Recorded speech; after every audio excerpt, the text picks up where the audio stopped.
nangyari man sa akin masama.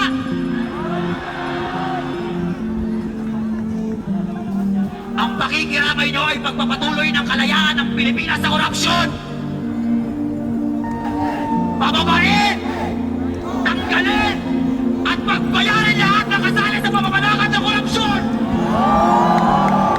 Hindi ko na kayo isa-isahin. Lahat kayo! Dahil ito ang tunay na boses ng Pilipinas.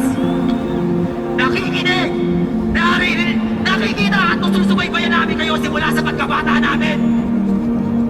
At kayo mismo ang nagsabi na kami ang pag-asa ng bayan.